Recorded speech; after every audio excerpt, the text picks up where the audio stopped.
Assalamualaikum warahmatullahi wabarakatuh.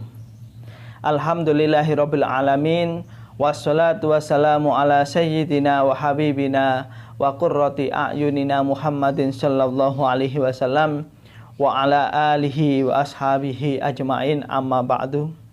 Alhamdulillah, dalam kesempatan yang berbahagia ini kita masih dipertemukan di channel YouTube dalam rangka kita ngaji kitab Mabadi Fikih Juz 4.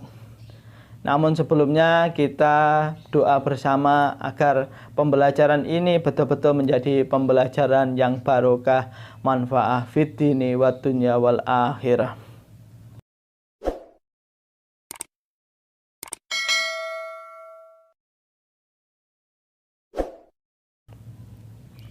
Bismillahirrahmanirrahim.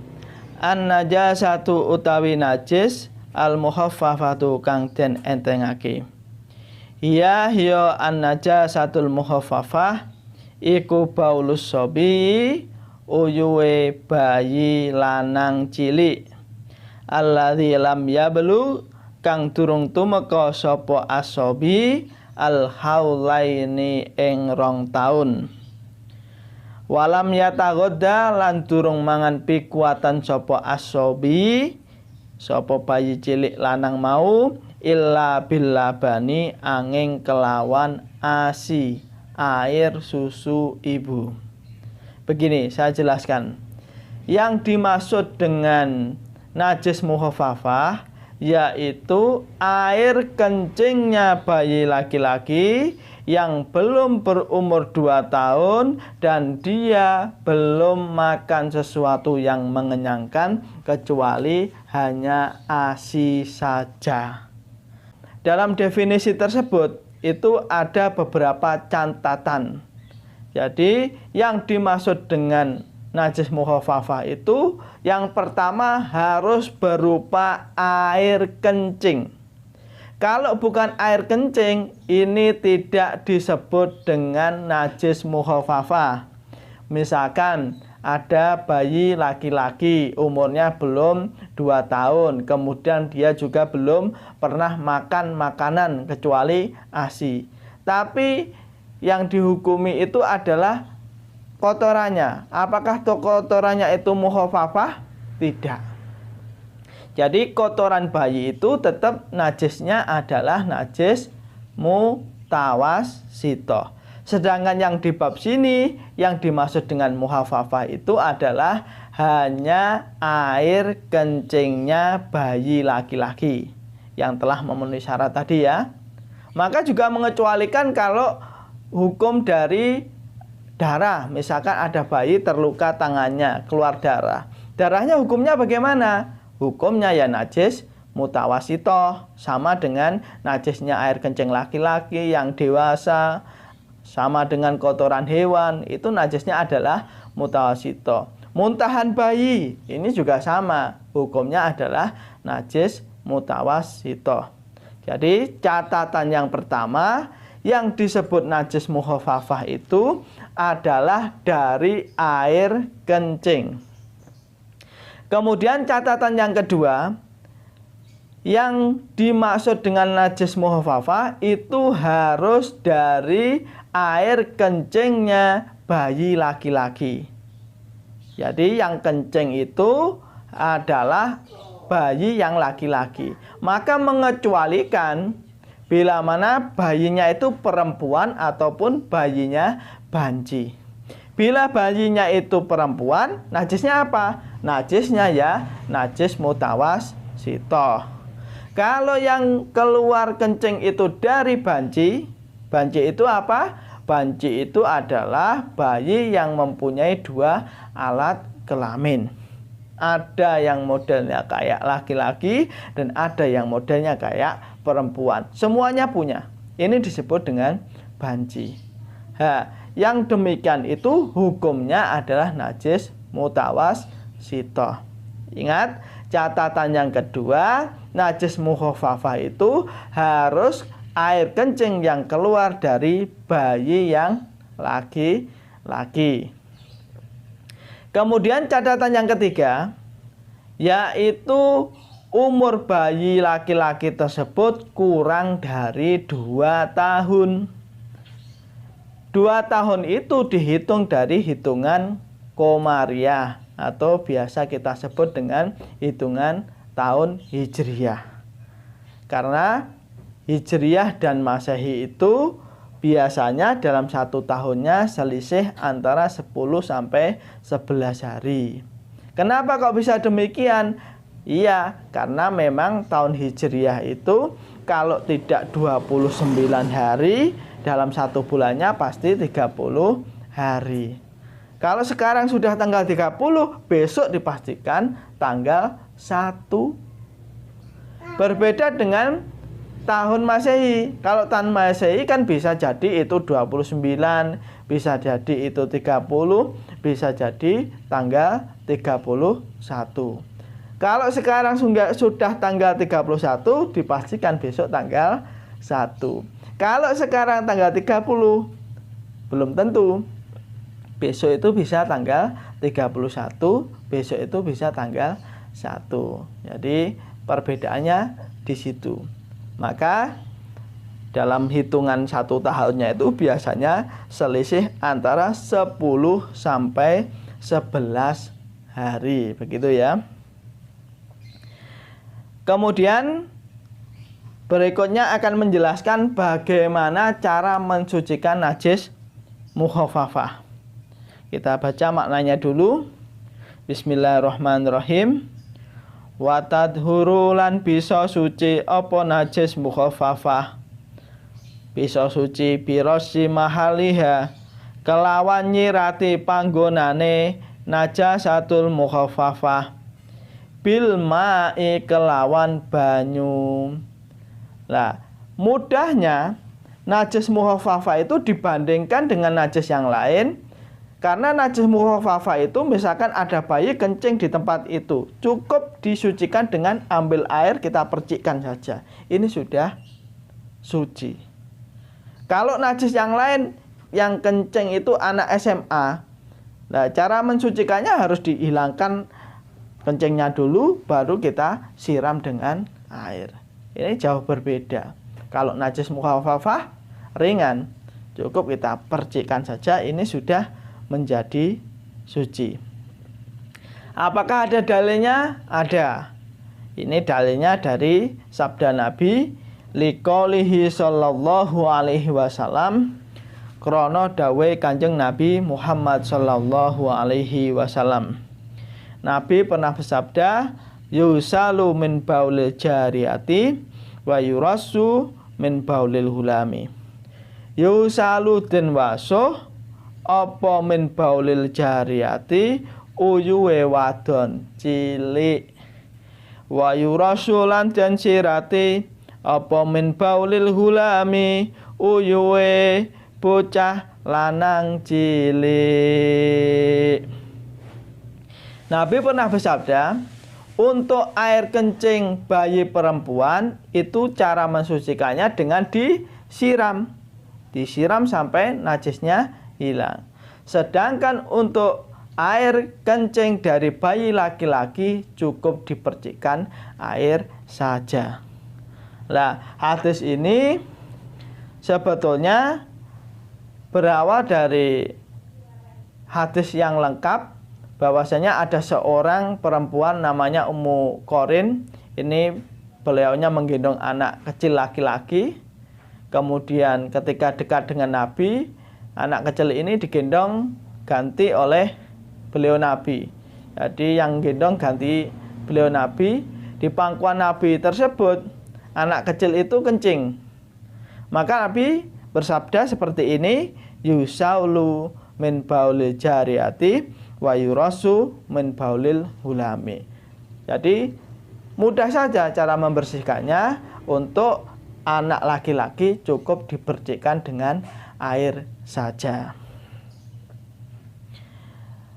Amma sobiyatu, anapun utawi bocah wadon cilik wal hunsalan banci iku fayajibu mongko wajib apa hoslu baulaihima masuwi uyuh lorone sobiyah wal khunsa. Lah, hukum najis mukhafafah yang tadi hanya diperuntukkan bagi bayi yang laki-laki saja. Maka mengecualikan untuk bayi yang perempuan ataupun bayi yang banci. Untuk keduanya, cara mensucikannya adalah dengan cara dibasuh.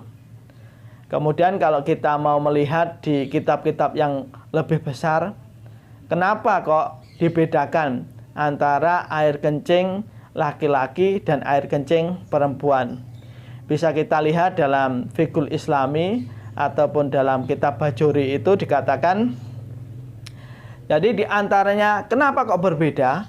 Karena menurut penelitian bahwa air kencing perempuan itu lebih pekat, kemudian warnanya lebih kuning, baunya itu lebih pesing.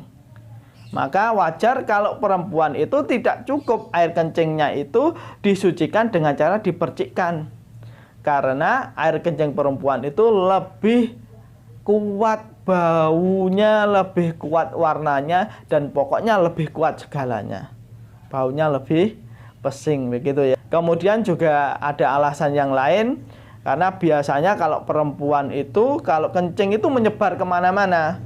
Berbeda dengan air kencing laki-laki. Kalau air kencing laki-laki kan begini, jadi najisnya ngumpul. Tapi kalau perempuan kemana-mana tercecer, maka sulit untuk mensucikannya. Maka tidak ada hukum yang meringankan untuk najisnya air kencing perempuan. Ada alasan yang unik lagi yang disampaikan oleh para ulama. Di antaranya begini, kenapa kok berbeda hukum air kencing antara laki-laki dan air kencing perempuan? Ini ada yang mengalasi karena asal pencetakan manusia yang berjenis kelamin laki-laki dan manusia yang berjenis kelamin perempuan itu tidak sama. Loh, kok bisa? Iya. Ya, karena manusia laki-laki yang pertama kali adalah Nabi Adam. Betul kan? Manusia yang pertama adalah Nabi Adam. Nabi Adam tercipta dari mana? Nabi Adam tercipta dari tanah. Tanah itu suci dan mensucikan. Terbukti tanah itu bisa dibuat untuk tayamum. Sedangkan manusia pertama kali yang berjenis kelamin perempuan adalah Siti Hawa. Siti Hawa terbuat dari apa? Siti Hawa itu terbuat dari apa? Terbuat dari tulang rusuknya Nabi Adam, yang berarti terbuat dari daging ataupun terbuat dari darah, yang mana hukum darah itu adalah najis. Jadi wajar kenapa kok berbeda, karena ada alasan-alasan seperti yang telah saya jelaskan tadi. Oke, ini bisa dipaham ya. Kita lanjut materinya untuk menjelaskan tentang najis mutawasitoh. Kemarin najis mukhalathah sudah. Barusan tadi kita menjelaskan tentang najis mukhafafah. Sekarang kita menjelaskan tentang najis mutawassithah. An-najasatu utawi najis al-mutawassithatu kang tengah-tengah. Hiya an-najasatul mutawassithatu iku al-qayhu nanah. Termasuk hukumnya adalah najis mutawassithah, yang cara mensucikannya adalah menghilangkan najis dengan cara disiram sampai najisnya itu hilang, adalah nanah. Nanah itu apa? Nanah itu sejenis darah, tetapi biasanya warnanya kuning karena itu telah membusuk. Ya, nanah itu mirip dengan darah, biasanya baunya lebih tidak enak. Baunya busuk. Nah, ini hukumnya sama dengan darah, najis mutawassithah. Kemudian berikutnya wal qai'u, lan utah-utahan. Utah-utahan itu muntahan. Jadi makanan yang telah masuk ke dalam perut kemudian keluar lagi, ini namanya muntahan. Semuanya ini adalah najis, baik itu berupa air atau itu berupa makanan. Makanannya seperti masuknya atau sudah berbeda, sama saja. Pokok itu telah masuk ke dalam perut kita kemudian keluar, itu namanya adalah muntahan. Semua muntahan hukumnya najis, tidak membedakan muntahan bayi laki-laki, bayi perempuan, muntahan orang dewasa. Ini tidak ada bedanya. Pokok muntahan itu hukumnya adalah najis mutawassithah. Kemudian wal muskiru lan perkara kang mendemi almai'u kang cuwer. Berikutnya yang disebut dengan najis mutawassithah adalah sesuatu yang memabukkan yang bersifat cair. Berarti apa? Minuman keras.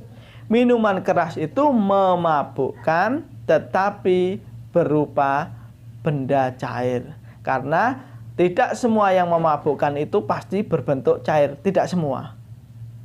Ada yang lain seperti narkoba, ekstasi, sabu-sabu ya. Ada lagi pil koplo. Ada lagi yang dari tumbuhan itu semisal kecubung. Kecubung itu bisa memabukkan. Jadi mulai daunnya, mulai kembangnya, mulai bunganya, semuanya bisa memabukkan. Ini tidak najis, tapi haram untuk dikonsumsi. Misalkan dibawa untuk sholat, dibawa kecubung di sakunya, tidak apa-apa. Tidak haram ini, karena tidak najis. Yang haram itu mengkonsumsinya. Berbeda kalau berupa minuman keras yang berupa cairan. Kalau itu mengenai badan kita, kemudian baju kita buat untuk sholat, ya, mengenai baju atau badan kita buat sholat tanpa kita sucikan terlebih dahulu, maka ini sholat kita tidak sah. Karena sama halnya dengan kita sholat dengan sesuatu yang najis, ya. Catatannya, yang najis itu adalah sesuatu yang memabukkan tetapi berbentuk cair. Selanjutnya, wal maitatu lan bangkai bijami'i ajzaiha kelawan sekabehane pira-pira juse maitah. Termasuk yang najis mutawassithah lagi itu adalah bangkai dengan beberapa macam bagian-bagiannya.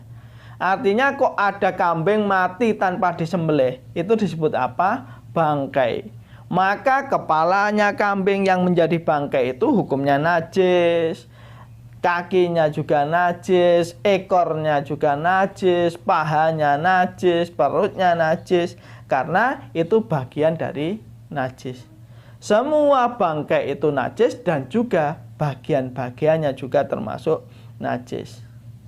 Kalau dengar kata bangkai, seolah-olah bangkai itu adalah sesuatu yang busuk. Ini anggapan banyakan orang. Tetapi dalam syariatnya yang dimaksud bangkai itu apa?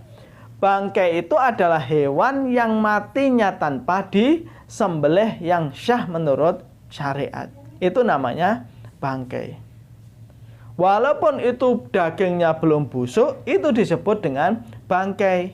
Misalkan di jalan raya, ada ayam jalan-jalan, kemudian ada motor lewat kencang sekali, nabrak, des. Ayamnya mati, darah masih berkucuran. Ini sudah disebut dengan bangkai. Loh, tapi belum busuk. Iya, belum busuk, tapi ini namanya adalah bangkai. Karena ayam tersebut matinya tanpa disembelih. Berbeda kalau ayam itu matinya disembelih. Jadi disembelih dulu, sah, kemudian mati. Ini disebut bukan bangkai, dimakan boleh. Ya, karena bukan bangkai, penyembelihannya adalah sah. Walaupun misalkan ditaruh di kulkas ya, di lemari pendingin ditaruh, kemudian nggak tahu listriknya mati, besoknya dibuka. Kemudian baru tahu bahwa ayamnya itu menjadi busuk. Walaupun ini busuk, baunya tidak enak, ini bukan bangkai, dimakan boleh. Kenapa? Karena ini adalah daging ayam dari penyembelihan yang sah. Jadi ingat, yang dimaksud bangkai itu adalah hewan yang mati dari penyembelihan yang tidak sah menurut syariat atau tidak disembelih sama sekali ya. Itu namanya adalah bangkai. Semua bangkai tadi dikatakan hukumnya najis illa maitatul adami, angin bangkaine anak Adam. Bangkai itu semuanya najis kecuali bangkai manusia. Hewan mati tanpa disembelih disebut apa? Bangkai. Manusia mati tanpa disembelih, bangkai ya. Ya memang manusia matinya tanpa disembelih. Nah, memang ada salah satu ya karena kriminal itu ya orang disembelih itu tetap namanya bangkai. Tapi bangkai manusia itu hukumnya tidak najis. Kalau najis ya repot. Bagaimana mau memandikannya? Berarti kalau nyiram najis terus berarti najisnya semakin rata, ya kan? Manusia bangkainya tidak dihukumi najis itu karena manusia itu dimuliakan. Jadi karena dimuliakan akhirnya bangkainya hukumnya tidak najis. Wasamaki lan iwak loh. Iwak loh itu artinya ikan-ikan yang ada di laut. Ikan tongkol, ikan teri, ikan paus, ikan lumba-lumba, semuanya ini adalah halal. Atau yang ada di sungai, ikan lele, ikan mujair, ikan wader, udang, dan lain sebagainya, ini adalah halal. Tanpa disembelih boleh dimakan. Misalkan teman-teman ada yang jalan ke pantai, ya. Kemudian ada ikan paus terdampar besar sekali, sebesar truk poso itu ya, mati tanpa disembelih. Itu misalkan ingin dimakan boleh, tanpa disembelih sah, karena bangkai daripada hewan yang hidup di laut itu hukumnya halal. Berbeda kalau ada ayam mati tanpa disembelih tidak boleh dimakan. Kalau hewan yang ada di laut, ada yang di air, ini matinya tanpa disembelih, ini boleh untuk dimakan. Beli lele belum sempat disembelih mati, ya tidak masalah, boleh untuk dimakan. Ya kalau harus menyembelih kan sulit ya, apalagi yang dibeli ikan teri yang kecil-kecil itu ya, atau udang yang sangat kecil itu ya, kecil-kecil itu ya. Kalau harus nyembelih satu-satu tidak jadi bikin masakan ya, repot ya. Jadi untuk hewan yang ada di laut dan di sungai itu tidak harus disembelih, bangkainya adalah halal. Kemudian yang termasuk halal yang terakhir adalah wal jarodi lan walang. Walang itu adalah belalang. Belalang itu halal untuk dimakan tanpa harus disembelih. Kalau misalkan belalangnya besar ya, sebesar kambing kalau ada, itu ya sah-sah saja tanpa disembelih. Tapi nggak ada ya yang sebesar itu ya. Jadi enak, ada belalang buahnya.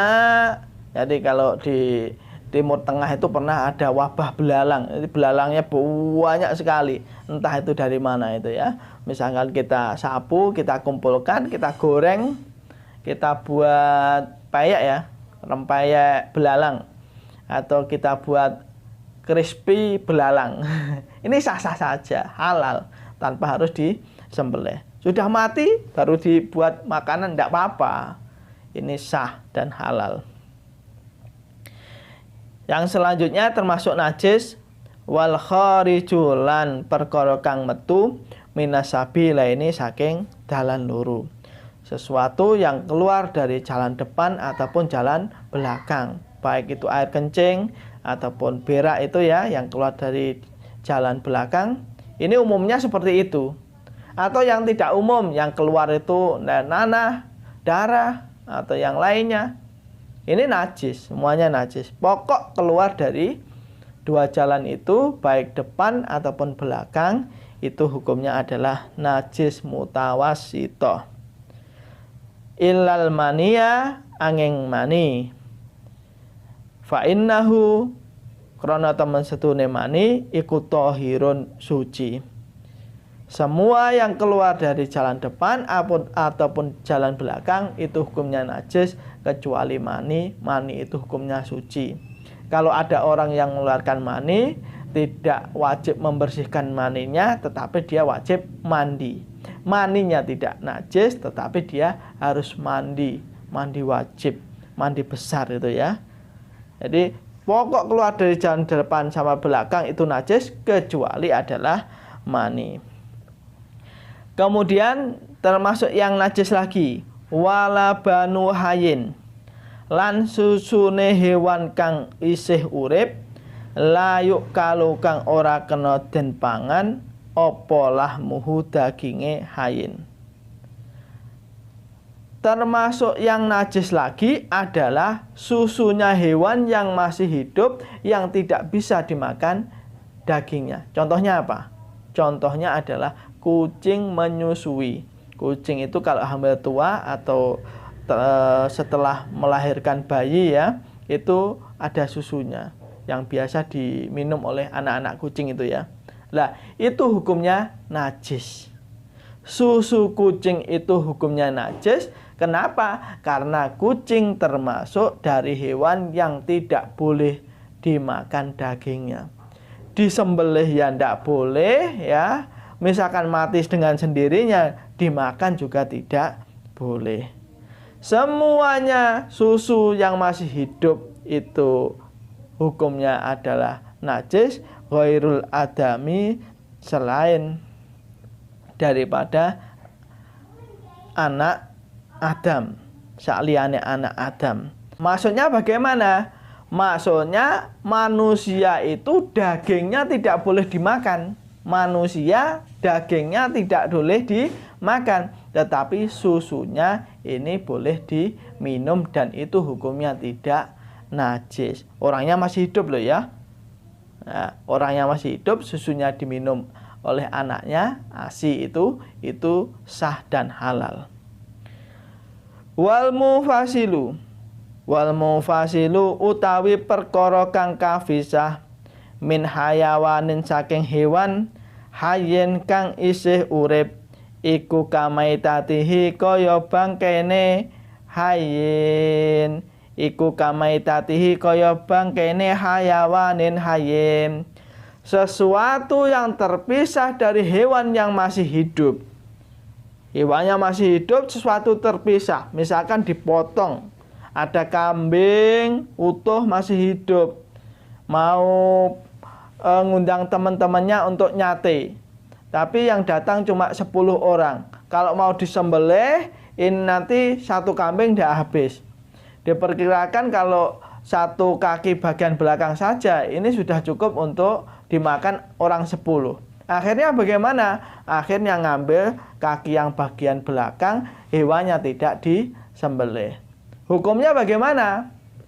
Nah, hukumnya adalah najis dan itu hukumnya adalah haram. Sesuatu yang terpotong dari hewan yang masih hidup ini hukumnya sebagaimana bangkai. Hukumnya adalah najis. Illa sya'rul ma'kuli, angin rambute hewan kang kena den pangan. Wasufahu lan wulune makul, warisuhu lan lare makul. Hewan-hewan tersebut, sesuatu yang terpotong darinya itu hukumnya najis kecuali rambutnya, kecuali bulu-bulunya. Maksudnya bagaimana? Maksudnya sapi itu kan termasuk hewan yang boleh untuk dimakan bila mana disembelih. Maka kalau ada bulu sapi itu terpotong ya, terlepas dari hewannya, walaupun hewannya itu masih hidup, itu hukumnya tidak najis. Seperti lagi larnya ayam misalkan, itu tidak najis ya, hukumnya tidak najis. Kemudian yang berbeda itu kalau bulu kucing. Kucing itu kan termasuk hewan yang tidak boleh dimakan dagingnya, maka bulu kucing itu hukumnya najis. Bila mengenai pakaian kita kemudian kita buat sholat, maka sholat kita itu tidak sah ya. Demikian untuk materi pembelajaran kali ini. Nanti apabila ada yang belum jelas bisa kita tanyakan di kolom komentar. Nanti akan kita diskusikan bersama-sama. Cukup sekian. Wassalamualaikum warahmatullahi wabarakatuh.